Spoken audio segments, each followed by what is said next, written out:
अस्सलाम वालेकुम। फवाद चौधरी साहब ना सिर्फ ये कि बड़े गुस्से में हैं बल्कि बहुत ज़्यादा अग्रेसिव हो गए हैं। लेकिन कोई भी फैसला करने से पहले मैं आपसे ये गुजारिश करूँगा, आप ज़रूर कमेंट्स में अपनी राय का इज़हार कीजिए, लेकिन पहले पूरी खबर आप सुन लें।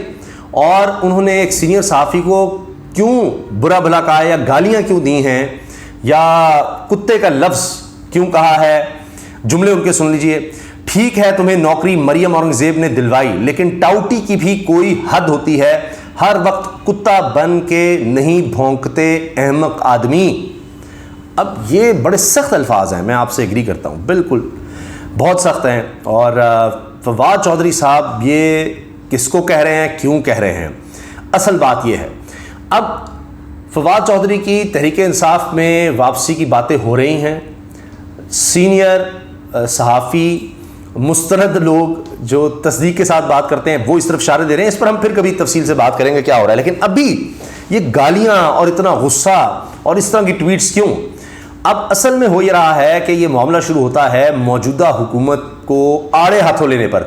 फवाद चौधरी साहब ने अब ऐसे लगता है कि एक महादसा संभाल लिया है कि एक एक चीज़ ना सिर्फ एक्सपोज करें मौजूदा हुकूमत की, बल्कि शदीद तनकीद कर रहे हैं और साथ सबूत शेयर करके दलील के साथ वो बात कर रहे हैं। अब हुआ ये है कि ये जो उन्होंने ये गालियों का लफ्ज़ और भौंकना और कुत्ता और ये सब कुछ ये कहा है मतीउल्लाह जान साहब को बराह रास्त। मतीउल्लाह जान साहब सीनियर सहाफ़ी हैं, मगर पहले मतीउल्लाह जान साहब ने फवाद चौधरी की ज़ात के हवाले से, यानी कि मतलब कि जी फवाद चौधरी के वलीमे की दावत देने गया था, यानी फवाद चौधरी के वलीमे की दावत, उन्होंने इस तरह के अल्फाज इस्तेमाल किए। उस पर जनाब ये फवाद चौधरी ने ही एक ट्वीट की थी, उस पर मतीउल्लाह जान साहब कहते हैं कि जी तुम्हारी वलीमे की दावत में फलां बंदा गया था। उस पर फिर इसके जवाब में जनाब गुस्सा करके फवाद चौधरी ने वो कुत्ता भौंकने वाली बात कर दी। अब आगाज़ कहाँ से होता है? हुआ ये कि ये है जी मुबशर अब्बास, इन्होंने ट्वीट की नवाज शरीफ साहब के हक़ में, जिसका जवाब दिया फवाद चौधरी साहब ने। वो जो फवाद चौधरी साहब ने जवाब दिया उस पर आ गए मतीउल्लाह जान साहब अंदर। फिर मतीउल्लाह जान साहब ने जब कहा कि जी वो इरफान ये जो सिद्दीकी साहब जज थे उनका उन्होंने हवाला दिया कि जी वो शौकत अजीज़ सिद्दीकी, उनसे जनरल फैज़ किस लिए मिलने गया था, वो कोई फवाद चौधरी के दावत वलीमे में गया था, नहीं फवाद चौधरी साहब को टैग करते हुए बताते कि तुम्हारे वलीमे में वो गया था। उस पर फिर फवाद चौधरी साहब ने इनको कुत्ता और भौंकने वाली बात कर दी। तो आगाज़ कहाँ से होता है, पहले वो सुनिए। ये मुबशर अब्बास ने कहा जी नवाज शरीफ बेगुनाह है, जस्टिस आसिफ सईद खोसा ने पूरा पनामा केस बनाकर पीटीआई को दिया, ये पूरा गठजोड़ और प्लान था नवाज शरीफ को नाअहल करने का। सुहेल वड़ाइच, हामिद खान, दीगर बहुत से बरमला इस बात का इजहार कर रहे हैं नवाज शरीफ को अदालत ने गलत सजा दी। ये तमाम लोग इतने बड़े मुनाफिक के जिस वक्त इतना या इससे ज्यादा खुलकर बोलना चाहिए था ये एक लफ्ज ना बोले। यानी अगर अभी भी बाजवा जनरल न्याजी वजीर आजम होता तो ये अब भी चुप ही रहते। यानी ये लोग हामिद खान और सुहेल वड़ाइच साहब के बारे में इन्होंने बड़े नाजेबा अल्फाज इस्तेमाल किए। खैर, हामिद खान और जजेस खुद कह रहे हैं कि नवाज शरीफ को गलत सजा दी। जजेस जब वकील होते हैं तो सियासतदानों और एजेंसियों के आउट होते हैं, सिफारिश पर जज बन जाते हैं। सुप्रीम कोर्ट में इमरान खान और अता बंदयाल के दौर में आउट ऑफ टर्न जजेस लगे, ऐसे जजेस से काम निकलवाने होते हैं। अब फवाद चौधरी साहब इस बंदे का, मुबशर अब्बास ने जिस तरह आसिफ सईद खोसा और ये सारी बातें की जी नवाज शरीफ बेगुनाह था ब्ला ब्ला ब्ला, इसका जवाब देते हैं। हामिद खान इफ्तिखार चौधरी का टाउट था। हामिद खान ने इफ्तिखार चौधरी की मुआवनत से इसके बेटे की पार्टनरशिप में अरबों रुपए बनाए। दूसरी तरफ आसिफ सईद खोसा से लायक जज शायद ही पैदा हो। नून लीग की मीडिया टीम का यह मुनज़्ज़म प्रोपेगेंडा कि आसिफ खोसा ने पनामा में फौज के कहने पर गलत फैसला दिया बिल्कुल खिलाफे वाक़या है। क्या पनामा केस में शामिल जायदाद मौजूद नहीं है? यानी वो जो सारी जायदादें बताई गई वो है नहीं। क्या शरीफ फैमिली अब भी इसके ज़राए आमदन बता सकी? सवालिया निशान। खोसा साहब फौज के इतने कहने में होते तो जनरल बाजवा की तौसी को रोकते।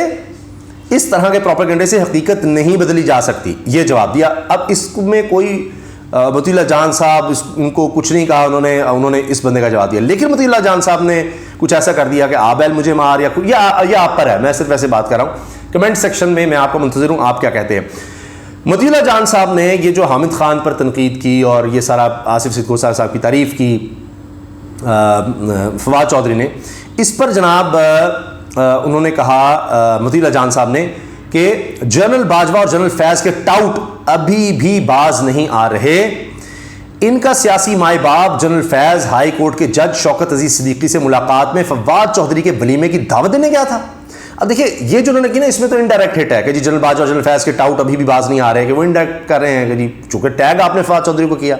लेकिन आगे तो आप जाकर जब लिखते हैं कि इनका सियासी माए बाप जनरल फैज़ हाई कोर्ट के जज शौकत अजीज सिद्दीकी से मुलाकात में फवाद चौधरी के वलीमे की दावत देने गया था, अब उन्होंने डायरेक्ट फवाद चौधरी को कर दिया। पहले टैग किया, अब उसमें नाम भी लिख दिया। वो कहते हैं कि चोर चोरी से जाए हेरा फेरी से ना जाए, ऐसे 2 नंबर सियासतदान हर वक्त पैंतरा बदलने के ऑप्शंस खुले रखते हैं। अब उन्होंने कहा जी 2 नंबर भी कह दिया, पैंतरा बदलने का हेरा फेरी भी कह दिया, क्योंकि वो अब ज़ाहिर है इस्तेकाम पाकिस्तान में गए, अब वहाँ कन्फ्यूज़ है फवाद चौधरी साहब, उन पर इस तरह तनकीद कर दी। लेकिन ये जो वलीमे वाली बात उन्होंने की तो उसमें देख लें। अब जनाब क्या होता है, अब फवाद चौधरी साहब सीधा है और क्या कहते हैं मतीला जान को, ठीक है तुम्हें नौकरी मरियम औरंगजेब ने दिलवाई, लेकिन टाउटी की भी कोई हद होती है, हर वक्त कुत्ता बन के नहीं भौंकते अहमक आदमी। ये जनाब फिर मतीउल्लाह जान साहब को फवाद चौधरी ने कहा है।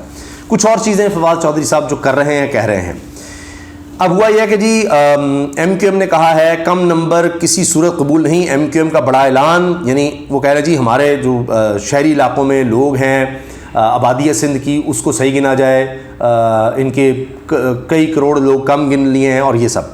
इस पर फवाद साहब कहते हैं जी कराची के नुमाइंदे कराची की नशिस्तें ना बढ़ाने पर एतराज़ कर रहे हैं। पंजाब की 8 नशिस्तें कम कर दी गई, किसी को परवाह ही नहीं। पंजाब के सियासतदानों का अपने लोगों के बारे में रवैया तहकीर आमेज़ है।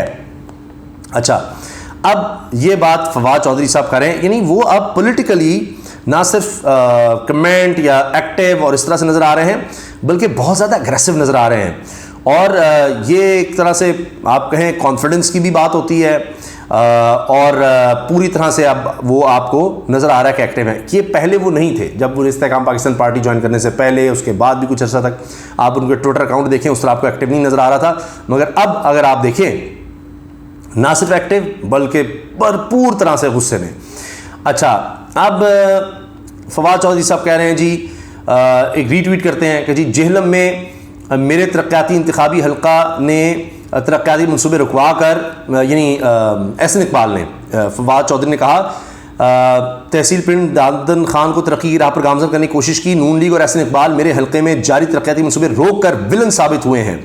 जेल में मेरे इंतखाबी हल्के में एहसन इकबाल ने तरक्याती मनसूबे रुकवाकर फंड्स अपने हल्के में ट्रांसफर करवा लिए। जेल में नून लीग के मकामी अहदेदारान के लिए शर्म का मकाम है, डाकुओं की हुकूमत खत्म होने पर जश्न मनाएंगे। ये फवाद चौधरी कह रहे हैं जैसी इनकी हुकूमत जाएगी अगस्त के शुरू में, तो उसके बाद जनाब हम ये करेंगे। फिर इसी तरह से भारत को तनकीद का निशाना बनाते हैं और कि जी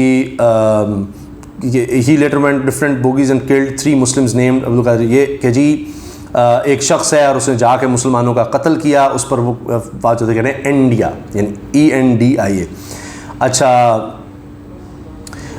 फिर इसी वाले से ये संकर्षण ठाकुर लिखते हैं it's the cold and deliberate manner in which that armed जवान stood over the bleeding body like hunter posing with trophy and pronounced his decree of new India and the lamb-like silence of his audience is vestibule Balaam Indians. तो इस पर भी, इसको भी retweet कर रहे हैं। तो भारत में जो मुसलमानों के ख़िलाफ़ हो रहा है उसको हाईलाइट करें अपनी पिछली कुछ ट्वीट्स में।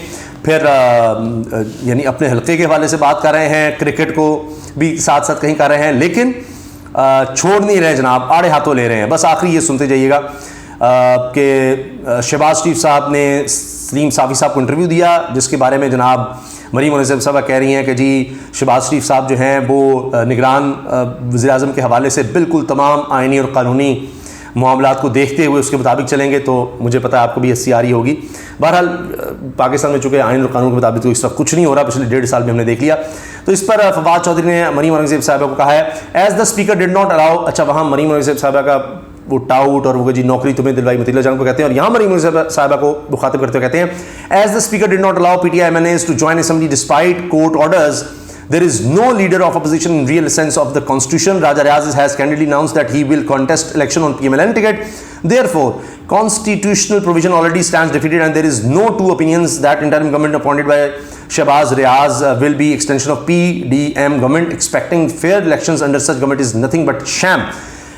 कि एक तो MNAs यानी पूरी तरह से ऐसा लग रहा है कि तहरीक इंसाफ के साथ खड़े हो चुके हैं, फवाद चौधरी कहते हैं जी पीटीआई के एमएलएज ने इस्तीफ़ा दिए थे, लेकिन कोर्ट ऑर्डर्स थे कि उनको असम्बली में लाया जाए, लेकिन असम्बली में उनको नहीं आने दिया गया। और कोई अपोजिशन तो है नहीं इस वक्त असम्बली में, तो राजा रियाज साहब जो हैं वो तो टिकट मांग चुके हैं, सबको पता है नून लीग की। तो ये एक धोखा है सारा जो मौजूदा हुकूमत है या सियासत या जमहूरियत कि यहाँ को अपोजिशन लीडर है, सब ऐसी चीज़ बकवास है। ये है जनाब फवाद चौधरी साहब। लेकिन सवाल ये है जो मैंने शुरू में उठाया कि क्या फवाद चौधरी साहब ने जो अल्फाज इस्तेमाल किए हैं मतीउल्लाह जान साहब के बारे में, सीनियर साफ़ी हैं वो भी, आप इस बारे में क्या कहेंगे? कौन सही है कौन गलत है, फ़ैसला आप कर लें। मैंने आपके सामने दोनों के जो ट्वीट्स हैं, दोनों के एक दूसरे पर ताबड़तोड़ हमले हैं, वो मैंने आपके सामने रख दी हैं। इजाज़त दीजिए, अल्लाह हाफ़िज़।